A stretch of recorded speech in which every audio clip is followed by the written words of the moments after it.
Flopine. Bonjour. Merci. Alors, je vais commencer par une question pour vous. Est-ce que je peux vous prendre en photo? Ça dérange personne? Allez. C'est ça, exactement. Prends une jolie photo. Ah, super, il me dit que je peux pas me connecter à ma caméra. Et ben voilà. Hop. On fait cheese, on lève les bras, on fait ce qu'on veut. Wouh! C'est la fête! Merci. Bonjour, moi je m'appelle Flopine. Comme l'a dit Nico, je fais plein de choses. Je suis un peu schizophrène. Du coup, je suis chercheuse en art numérique sur un sujet de thèse qui, pour l'instant, s'appelle la performance en art numérique au travers de la programmation improvisée en temps réel. À INREV, qui est l'équipe de recherche affiliée au laboratoire AIAC de Paris 8, Art des images, art contemporain. Je suis aussi membre du Cookie Collective, dont je parlerai un peu plus en détail après. Je ne l'ai pas mis, mais je suis aussi technical artist chez Dontnod et plein d'autres trucs, et donc démocineuse, etc. Donc, dans tout ce mishmash de comment je suis schizophrène, aujourd'hui, j'ai décidé de vous parler en tant qu'artiste. Voilà, j'ai mis ma plus belle tenue d'artiste, des cours Florent ou de ce que vous voulez, hein, théâtre, art de la performance, pour vous parler de mon vécu, comme tout bon artiste, autour du shader coding. Donc je vais aborder comment je l'ai découvert, quelles sont les ressources que j'ai pu avoir, qu'elles soient sur Internet ou humaines, pour m'aider à m'y mettre, ce que ça m'a apporté sur ma créativité en tant qu'artiste, et à la fin, vous aurez une petite démo technique, enfin un petit live coding. Voilà. Du coup, je vais commencer. Comment j'ai découvert ça? J'ai découvert le shader coding avec la démoscène. Vous en avez un petit peu entendu parler sur la conférence d'avant. Donc, qu'est-ce que c'est que la démoscène? Je vais vous faire un peu d'histoire. Donc, la démoscène, c'est quelque chose qui a émergé au moment où on a commencé à avoir des micro-ordinateurs chez soi. J'espère que je ne suis pas en train de dire un truc que tout le monde sait. Mais bon, je sais pas. On va vous faire découvrir, si vous ne savez pas, cet univers. Et donc, du coup, au moment où on a commencé à avoir des micro-ordinateurs chez soi, il y a des gens qui ont commencé à faire les fifous dessus et qui se sont dit, tiens, ma disquette avec un petit jeu vidéo dessus, je vais la craquer et je vais rajouter un truc dessus. Ok, très bien, vas-y, fais ton truc. Et donc du coup, de ça a émergé ce qu'on appelle la crackscene, qui étaient donc des gens qui adoraient modifier des programmes ou des cartouches, disquettes sur Atari, Amiga, Commodore 64, etc. etc. Désolée pour les puristes s'il manque des logos ici, hein, j'ai pas trouvé le temps. Et du coup, ces disquettes et ces prouesses techniques, parce que quand même à l'époque, même encore aujourd'hui, ce sont des prouesses techniques, étaient diffusées lors de fêtes qui s'appelaient des crack parties ou des copy parties parfois, puisqu'on s'échangeait les disquettes, on se les copiait à l'époque, on se les envoyait par courrier, c'était fun. C'est une petite communauté. Au fur et à mesure du temps, il y a eu des gens dans cette crack scene qui étaient vachement plus intéressés par le côté graphique. C'est-à-dire que quand vous aviez réussi à craquer votre petite disquette, vous mettiez par exemple en bas un bandeau avec le nom du groupe qui avait réussi à faire ça, ou le nom de la personne qui avait réussi à faire ça, qui était bien sûr un pseudo, hein, puisque ça vient du crack, les hackers, tout ça. Une fois que ça s'était fait, vous échangez les disquettes, et à un moment donné, il y a une espèce de schisme, je dirais, où les gens ont commencé à être vachement plus intéressés par l'aspect graphique, qui était tout bêtement de réussir à mettre le plus de graphisme possible dans très peu de place. Donc qui était à la fois une prouesse technique et une prouesse artistique. Ça a donné deux choses différentes, on va dire les hackers tels qu'on peut les imaginer à peu près aujourd'hui, et les démocineurs, qui eux sont restés donc dans une communauté où on échange des œuvres en temps réel sur des machines diverses et variées. On les échange toujours pendant des fêtes, qu'on appelle aujourd'hui des démo-parties. En gros, une démo-partie, vous rentrez, vous avez un hall géant rempli de geeks avec des machines et des graphistes et des programmeurs. Et vous avez un écran géant sur lequel on diffuse soit des vieilles démos, parce que quand même, on est un peu nostalgique, soit des choses qui ont été faites dans l'année, qui ont été très bien reçues par le public, etc. Le public étant des démocineurs eux-mêmes.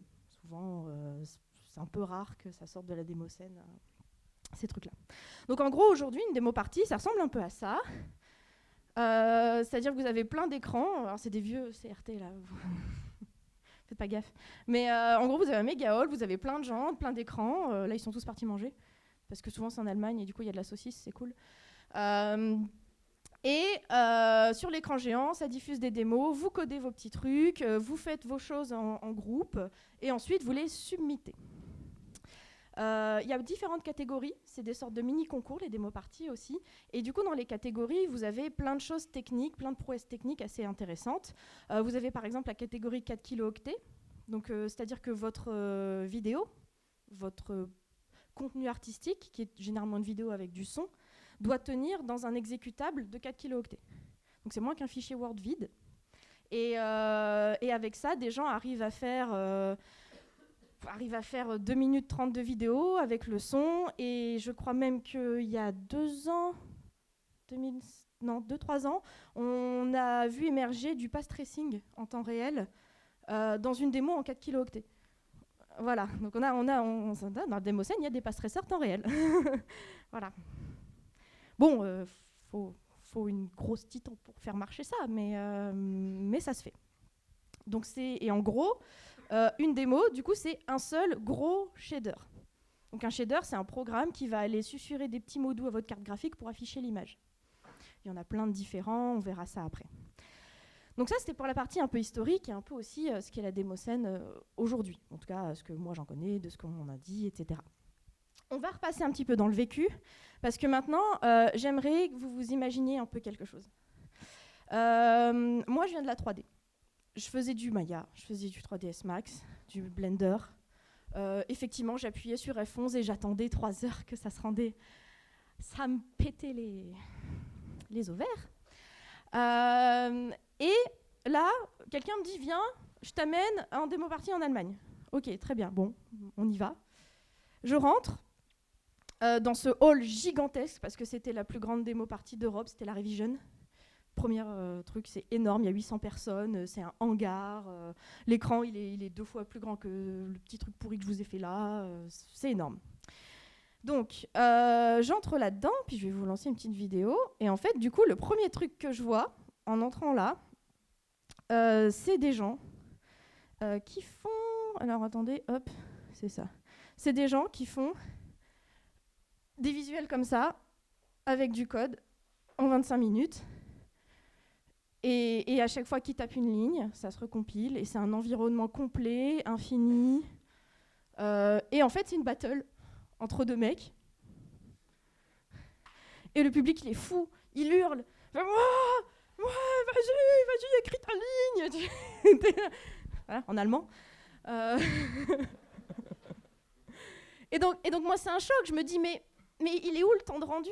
Mais on peut faire ça avec du code. Mais qu'est-ce qui se passe ? Je ne comprends rien.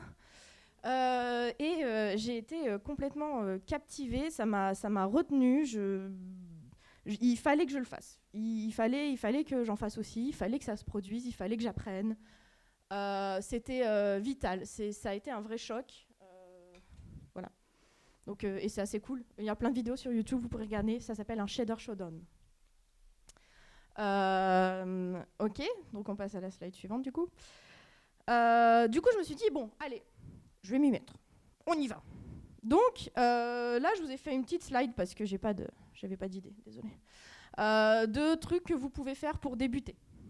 Moi, en gros, ce que j'ai fait et ce que je conseille à tout le monde à chaque fois qu'on me demande « Mais comment t'as fait pour t'y mettre au shader ?» En gros, je connaissais quelqu'un qui savait en faire, j'ai passé un week-end chez lui. Voilà. J'ai dit « Tu m'apprends ». C'était chiant. C'était long, c'était compliqué parce que c'était quelqu'un qui voulait m'apprendre les mathématiques derrière. Il voulait que je comprenne chaque ligne de code que je tapais. Mais en fait, il avait complètement raison. Parce qu'après, c'est comme ça qu'on obtient un peu plus de maîtrise et c'est comme ça qu'après, on peut être créatif avec cette maîtrise. Je reviendrai là-dessus un peu plus tard. Du coup, ça, c'est des petites listes de ce que vous pouvez faire pour commencer. Donc, en logiciel, vous avez Bonzomatic, qui est entièrement open source, qui est un logiciel développé par un démosciner qui s'appelle Gargaï. C'est un vieux, de la vieille ultra connue. CodeLife, qui demande des licences maintenant, mais on verra ce que ça donne. Et ben, vous aurez Zonk, que j'ai grave hâte de tester. Voilà, vous pourrez faire du live coding dedans, ce sera cool, j'espère, je pense. Vous avez Processing qui est quand même pas forcément... Vous pouvez intégrer du shader dans Processing aujourd'hui. Après, ça peut aussi être un premier démarrage, c'est sympa, c'est en JavaScript. Unreal et Unity, là je les ai mis un peu sur les côtés, mais vous pouvez tout à fait développer du shader pour Unreal et Unity puisque c'est une technologie du jeu vidéo à la base. Pour débuter, vous avez les super tutos de The Art of Code. C'est vraiment génial. C'est sur YouTube, c'est facile. C'est un mec en or. The Book of Shader, Catlight Coding plus pour Unity. Pour aller plus loin, vous pouvez lire des codes sur ShaderToy, qui est un site qui a été fait par Inigo Quiles et Paul Jeremias. Inigo Quiles est aussi un très grand nom de la démoscène. C'est lui qui a réalisé une des premières 4 kilooctets en 3D qui s'appelle Elevated. C'était bien impressionnant à l'époque. Et pour voir toutes les productions de la démoscène, il y a un super site qui s'appelle, alors nous on dit Pouette. Chaque fois que j'entends quelqu'un d'autre le dire qui n'est pas français, il dit Pouet. Pouet, voilà, apparemment. Donc c'est pouet.net, Demozo. Alors pourquoi je vous parle de tout ça, pourquoi je vous parle des ressources, etc. Parce qu'en fait, moi je voulais aussi aborder ma vision des choses par rapport au shader coding, qui est aussi une vision, je vais dire le mot, mais un peu politique. Parce que je trouve que dans l'art numérique, et notamment dans moi ce que je connais du shader, il y a quand même une énorme communauté de l'open source. Et c'est politique l'open source. C'est quand même vouloir transmettre sa connaissance et ne pas fermer ses outils, ne pas fermer sa connaissance, ne pas fermer ce qu'on développe, et se dire qu'en fait, ce qu'on donne à la communauté, forcément, la communauté nous le redonnera. Moi, s'il n'y avait pas eu ShaderToy, s'il n'y avait pas eu The Art of Code, s'il n'y avait pas eu Bonzomatic, qui sont des choses qu'on pourrait considérer comme de l'open source, ou en tout cas de la diffusion de code et de la diffusion de connaissances, je ne serais pas là où j'en suis aujourd'hui. Donc je pense que c'est très très important et que j'ai ça très à cœur de mettre en ligne quasiment tout ce que je fais, de regarder, d'être active, de donner des ateliers, des cours. C'est vraiment cette idée de partage qui, à un moment donné, vous renourrira aussi, en fait. Moi, je trouve que ça marche comme ça et que c'est très beau. Quelque chose qui m'a aussi énormément aidé à m'y mettre, c'est la communauté. Donc, je vous ai parlé de la communauté de la démoscène. Elle a été très accueillante avec moi. Elle a été très accueillante avec moi quand elle a vu que je réussissais à botter des culs. Je suis pas sûre qu'elle aurait été très accueillante avec moi. Enfin, si, mais ça dépend dans quelle strate.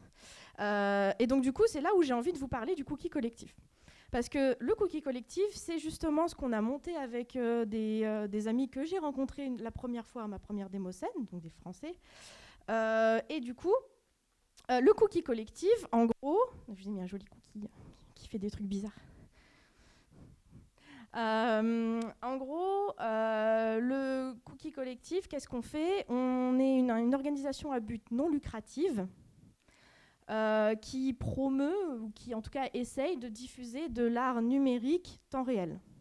Donc ce collectif, il est composé à la fois d'artistes, à la fois d'organisateurs, etc. On a un peu tous nos spécialités.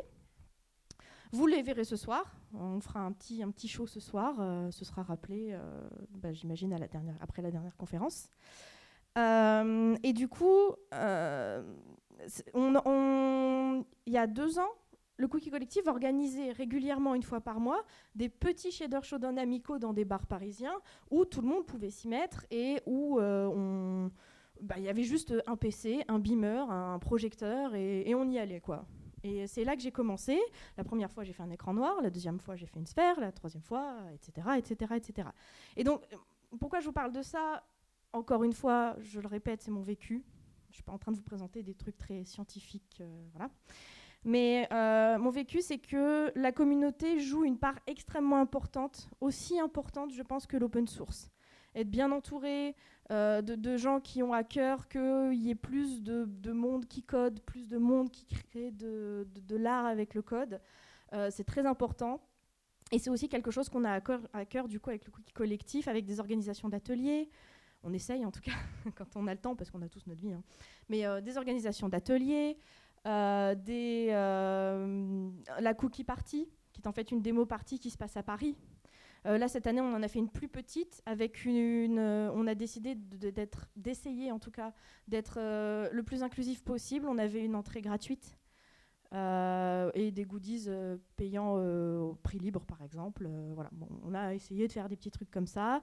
Le but en 2020, c'est de faire plus d'ateliers. Il y aura aussi une cookie party en 2020. Hein, normalement, c'est tous les ans. On est tous un peu dans notre coin actifs à des niveaux différents de l'open source. Donc voilà, moi par exemple, je fais des live Twitch ou je fais du live coding. Je mets tous mes codes sources sur ShaderToy. On a un autre membre qui s'appelle Coltes qui est en train de développer un soft open source sous Blender pour faire de la 4 kilo-octets sous Blender et du coup faire du remarching dans Blender, etc. Remarching étant une technique pour faire de la 3D dans un fragment shader. Ça, c'est l'aspect technique. Voilà. Donc le cookie collectif, c'est cool. Désolée, je fais un peu de la self-promotion. Mais franchement, je le ferais pas si je trouvais pas ça chouette. Du coup, maintenant que vous savez tout ça, vous savez les ressources, vous savez l'importance de la communauté et de l'open source, en tout cas dans mon point de vue par rapport au shader coding, du coup, grâce à tout ça, quand même, après, on arrive, hein, on y arrive à faire des trucs assez chouettes. Alors, il faut que je sache quelle vidéo lancer, comme d'hab. Pouf. On arrive à faire des trucs assez chouettes, voilà, on fait des trucs comme ça, c'est cool, on s'amuse. Voilà, ça, c'était 2 ans plus tard, après ma première rencontre avec le shader coding. Et en fait, du coup, ce qui était plutôt chouette, c'est qu'à force d'avoir toutes ces ressources et ces références, j'étais sur scène aussi, et je faisais un concours aussi. Le même, en fait, du coup. Exactement le même que celui que j'avais vu il y a 2 ans. Et ouais, c'était une sorte de petit accomplissement, c'était chouette. Petite précision aussi, peut-être inutile, mais je la balance comme ça. C'est que quand même, la première fois que je suis montée sur scène sur ce genre d'événement, je suis descendue et quelqu'un est venu me dire que j'avais fait l'histoire parce que j'étais la première femme à avoir participé à un concours et qu'on était quand même en 2018. Alors non non. C'est gentil, mais en fait, je dis pas forcément ça pour me lancer des fleurs, mais plutôt parce que on était quand même en 2018. Et c'est dommage. C'est dommage. Enfin, les femmes savent aussi bien coder que les hommes. C'est pas une question d'organes génitales. Organes génitaux. Par contre, le français, c'est pas trop mon fort, apparemment. Enfin voilà, quoi. C'est dommage. J'espère qu'un jour, il y en aura un peu plus. Ça serait cool quand même. Je dis pas qu'il n'y a pas de femmes programmeuses dans la démoscène. Il y a un groupe, par exemple, qui est entièrement fait de femmes qui s'appelle Paraguay. On a des techniciennes dans la démoscène, mais elles sont très discrètes. Je sais pas pourquoi. Mais voilà. Peut-être que moi, je ne l'ai pas été parce que j'ai été justement bien entourée et que le cookie collectif m'a aidé à avoir confiance en moi-même et en fait, ça passe. Hein, voilà, vous arrivez sur scène et vous bottez des fesses et du coup, les gens vous respectent, quel que soit votre genre. Et voilà, ça passe. Donc j'encourage. Je vois pas non plus beaucoup de femmes là, mais bon, si ça vous passionne, en tout cas, n'hésitez pas, mettez-vous-y, trouvez toutes les références que vous pouvez, chopez quelqu'un que vous connaissez qui sait faire et harcelez-le jusqu'à ce qu'il vous apprenne ou elle vous apprenne. C'est vraiment une discipline qui est très intéressante pour la créativité. Donc là, on est plus dans le live coding quand même. Hein. C'est du shader, mais c'est live codé, on est devant des gens et tout. Voilà, c'est une façon de faire du shader coding. Après, moi, ce dont j'aimerais vous parler maintenant, après ça, j'espère que c'est pas trop décousu, c'est qu'est-ce que ça m'a apporté sur ma créativité en tant qu'artiste. Déjà, de base, moi, j'arrivais pas à dire que j'étais artiste avant de connaître le shader coding. Donc, on pourrait dire que ça a été mon médium, en fait. Chaque artiste doit trouver son médium. Et du coup, moi, c'est le shader coding. Et donc, du coup, une fois que je l'avais trouvé, c'était bon, j'étais partie, quoi. Et donc, du coup, grâce à ça, j'ai réussi à avoir énormément de créativité et à être extrêmement productive. Et je pense que c'est en grande partie du fait de la modularité du code, en fait. C'est-à-dire que là, quand vous codez un shader, vous travaillez avec la machine. Vous travaillez avec elle, c'est votre collaborateurs en quelque sorte. Et grâce à ça, et grâce aussi à la modularité du shader coding qui permet d'utiliser des mathématiques pour générer des formes, vous avez accès à énormément de variantes possibles. C'est-à-dire que vous pouvez imaginer, par exemple, dessiner avec cette technique une sphère, et puis après vous pourriez vous dire, ah tiens, mais si je merge ma sphère avec un cube, ok, super. Si j'en mets partout dans l'environnement, ok, super.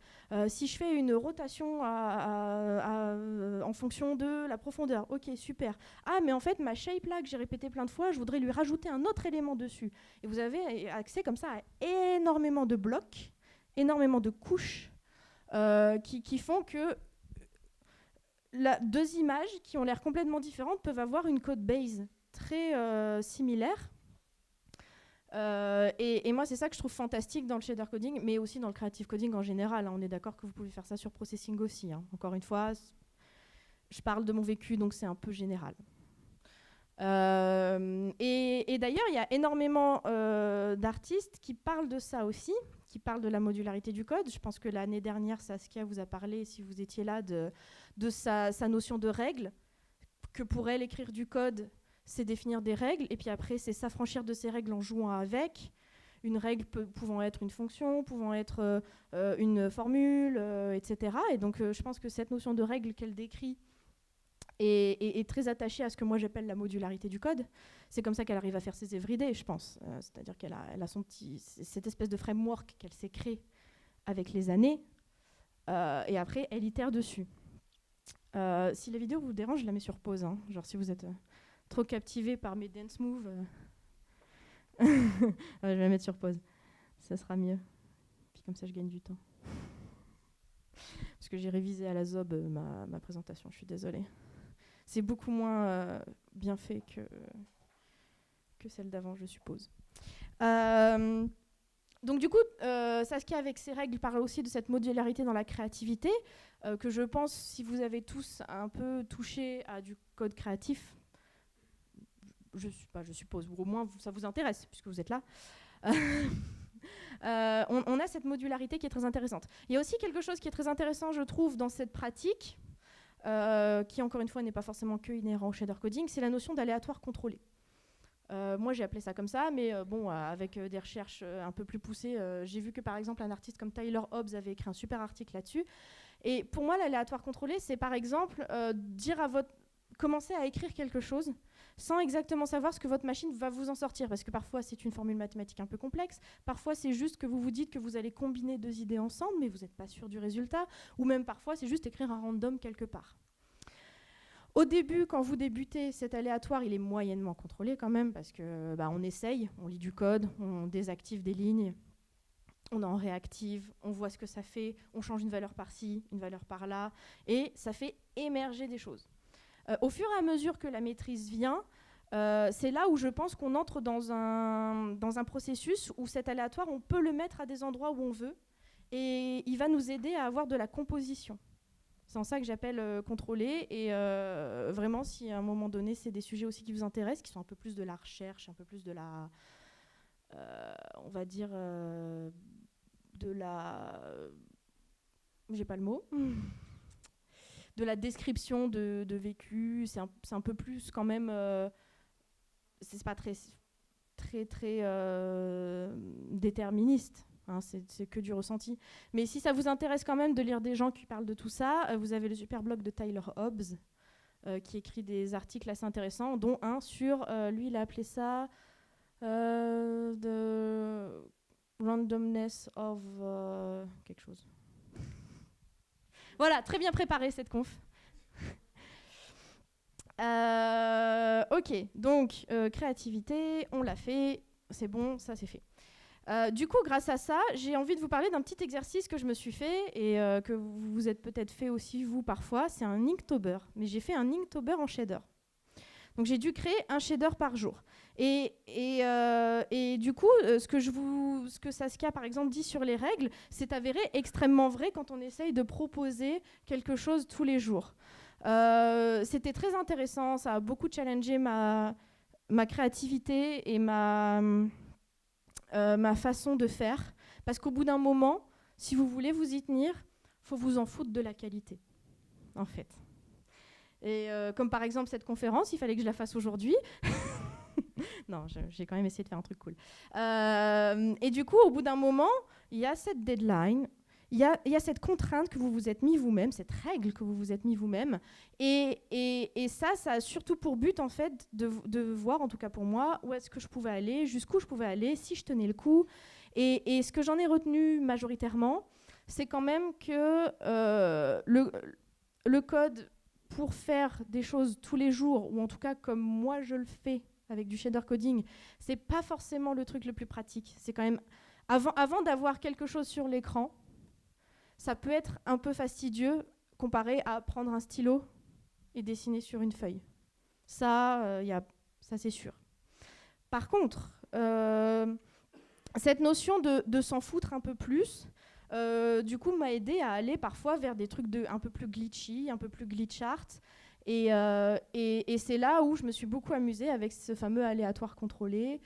Et ça a challengé tous les jours ma créativité. Il y avait un thème, mince, qu'est-ce que je vais faire là-dessus? J'ai pas d'idée. Bon, bah, je vais partir là-dessus. Ok, mais en fait, ça c'est sympa, j'avais jamais essayé cette idée. Et des fois, ça m'a justement libéré l'esprit de me détacher de cette qualité que j'avais en tête pour faire plus de choses et tenter plus de choses. Un peu comme si je retrouvais mes origines de débutante. Quand j'étais débutante, je m'en foutais. Je créais des trucs, j'essayais, j'étais contente quand ça marchait, ne serait-ce que quand ma boucle de remarching fonctionnait, j'étais contente. Et du coup, après, le résultat, presque je m'en foutais. Et le Inktober, moi, je vous le conseille, ou Codevember, j'ai fait un peu les trucs dans le désordre, moi. J'ai fait un Inktober en shader, alors que derrière, il y avait le Codevember, mais c'est pas grave. Moi, je vous le conseille vraiment pour... si jamais, à un moment donné, vous vous sentez un peu bloqué dans votre création, parce que soit vous pensez que vous faites toujours les mêmes choses, soit vous n'arrivez rien à sortir, parce que vous vous dites « Ah non, c'est pas bien, faut que ça soit plus de qualité. » Faites-vous un challenge everyday. Peut-être pas sur 2 ans, c'est compliqué, peut-être pas sur 8 ans comme Beeple ou je sais pas quoi, mais 2 semaines, par exemple, 2 semaines, 1 mois. Faites un truc tous les jours. Et ça, en tout cas, moi, ça a débloqué beaucoup de choses. Donc c'est pour ça que je voulais aussi vous en parler d'un point de vue un peu plus créatif en général. Donc j'ai commencé avec combien de retard? Je sais pas. Parce que là, du coup, on va dire qu'il me reste un quart d'heure. Donc je vais vous faire un quart d'heure de live coding. Si ça vous dit, merci.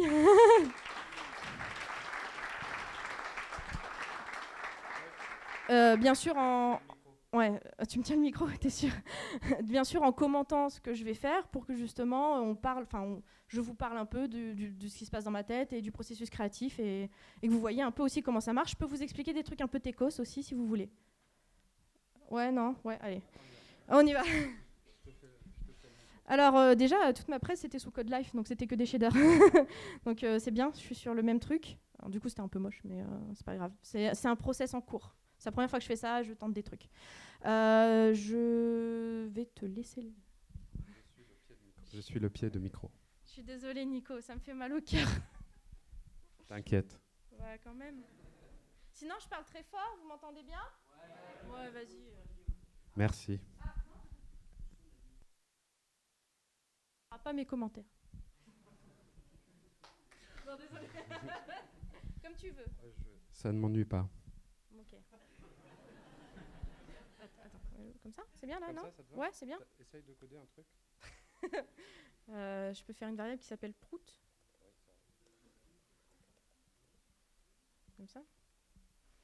Alors c'est la première fois que je code à 45 degrés. Encore un truc assez intéressant à faire, on ne sait pas. Pardon? Ça va, non, c'est gentil. J'avais compris, t'es pas trop bourré. Tu sais, coder bourré, j'ai déjà fait. Hein. Il y a beaucoup trop de bière en démo partie.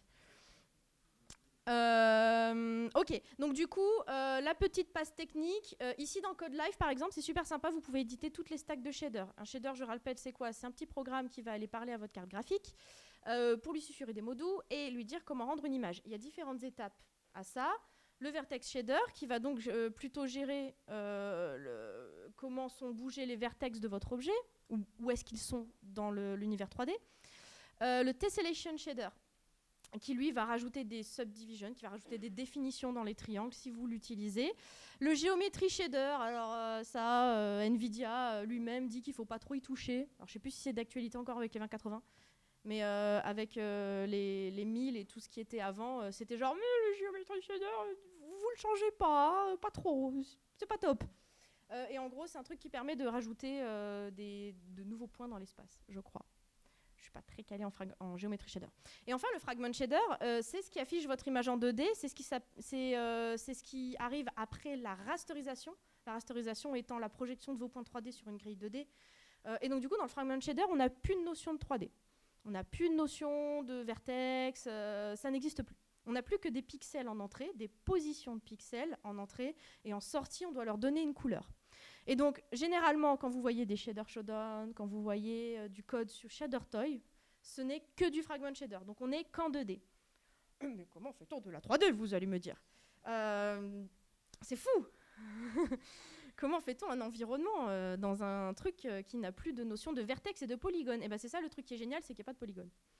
Tout est une question de notion de distance. À quelle distance vous ou votre caméra se trouve par rapport à la shape. Et donc c'est entièrement mathématique, c'est une technique qui a été majoritairement trouvée, recherchée et un peu développée par John C. Hart, qui à l'époque voulait modéliser sur un ordinateur des fractales 3D, des Mandelbulbs. Et donc du coup, pour approximer les fractales, il a utilisé cette notion de distance mathématique qui lui a permis d'implémenter la vraie fonction avec les complexes de la fractale. Ça c'est un peu pour le côté histoire. Donc du coup, cette technique, ça s'appelle le remarching. L'idée, c'est juste que vous lancez un rayon, vous marchez dessus et vous regardez où vous en êtes par rapport à votre distance à la shape. Donc là, par exemple, moi, ce que j'ai, c'est une petite sphère. Si je voulais, je pourrais en faire un cube. Je peux faire une box. Voilà, on va partir d'une box, par exemple. Donc j'ai précodé mes petites fonctions. Normalement, par exemple, dans un shader showdown, vous n'avez rien, c'est une page blanche, vous n'avez pas d'anti-sèche et vous partez de zéro. Et vous recodez tout à chaque fois. C'est comme coder votre mini-engine à chaque fois. Donc par exemple, je vais faire une box de 1. Ok, super. Pour y voir un peu plus clair, je peux la faire rotater. Hop, c'est super, elle tourne. Elle peut tourner sur plein d'axes. On peut s'amuser. Voilà. Waouh! Ça y est, vous avez votre démo, c'est une 4K. Dès qu'il y a un cube, la démoscène, elle est fan. Donc, vous pouvez shipper ça. Vous pouvez même peut-être shipper ça en 256 bytes si vous arrivez à faire ce qu'on appelle du code golfing, c'est-à-dire réduire le code à son minimum. Donc là, j'ai un cube, ça tourne, c'est cool. Ce que je peux essayer de faire plutôt, peut-être un cube un peu allongé comme ça peut être sympa. Donc là, ici, ce petit vec 3 ici, c'est la position du corner, donc j'ai juste à la mettre très très haute. Par exemple, 1 exponentielle 10.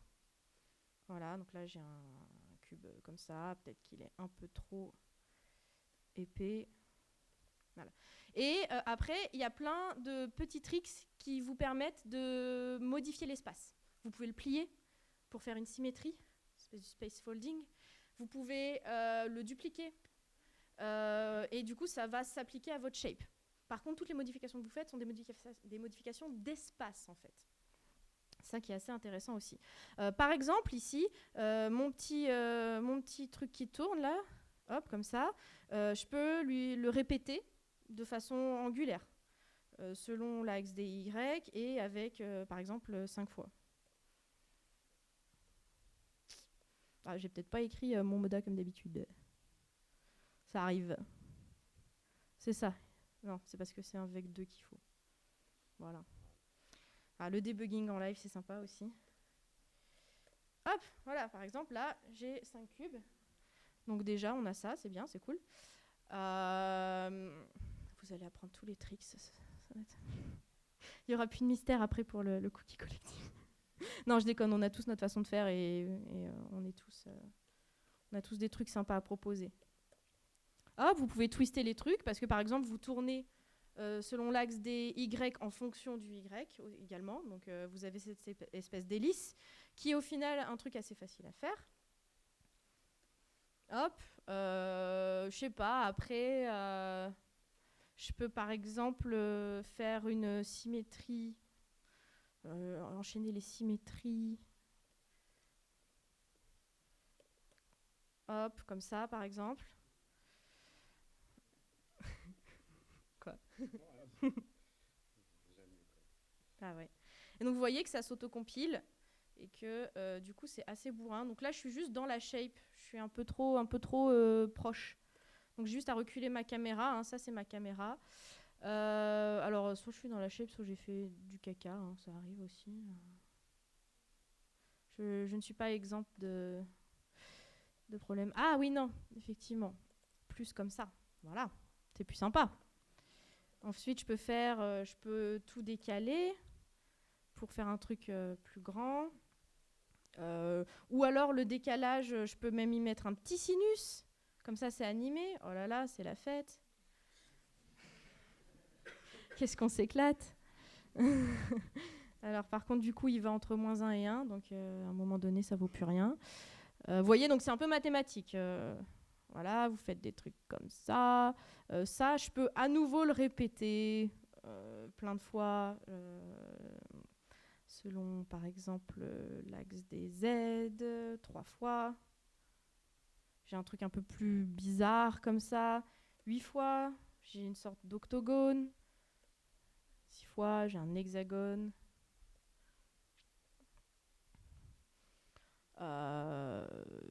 Après, ça, je peux le dupliquer dans les Z, dans la profondeur.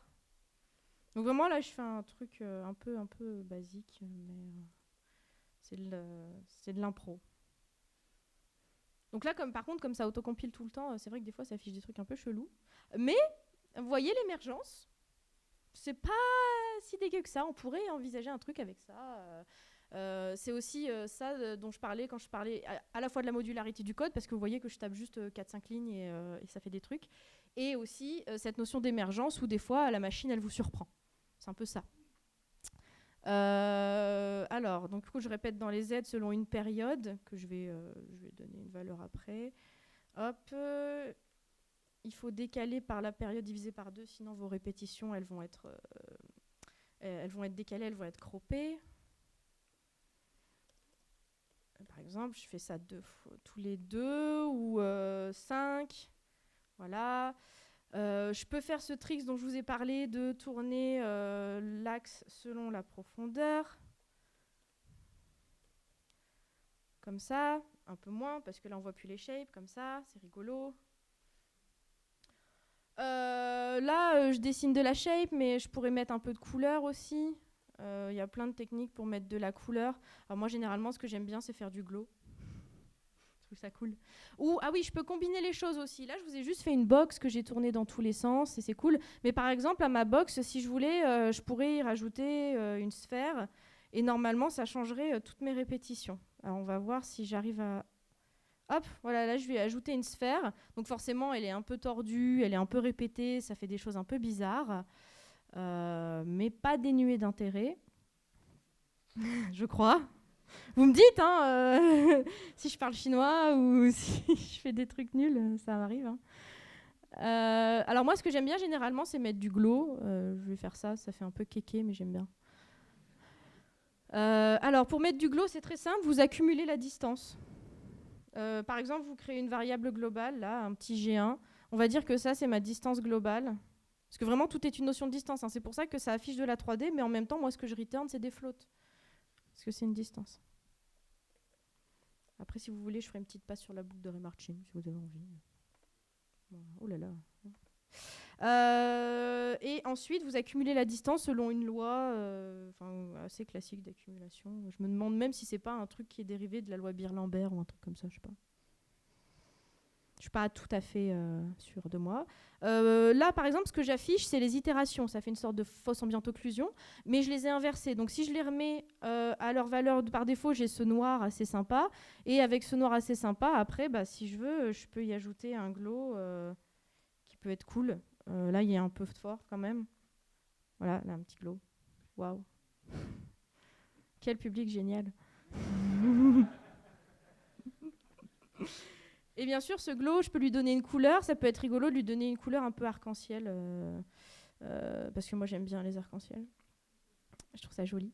En fonction de la profondeur, par exemple. Et ça, du coup, c'est une façon de faire de la couleur avec une palette harmonique qui est faite avec des... Donc là, ça change rien, mais si par exemple je mets... hop. Waouh.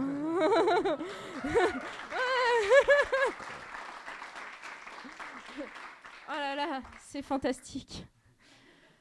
Donc, un petit truc par contre avec le remarching que vous pouvez voir ici, c'est le problème de la distorsion.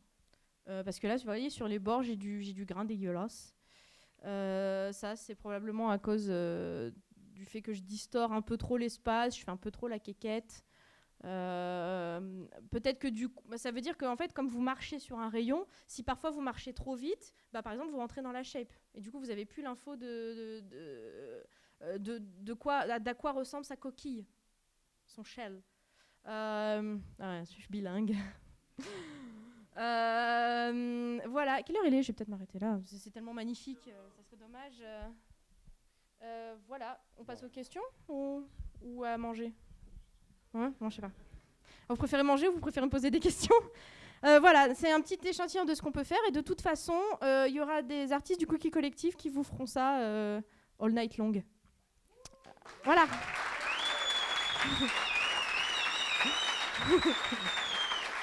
Merci.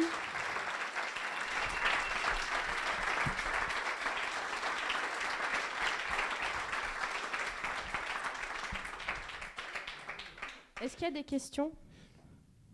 Euh, Eh ben,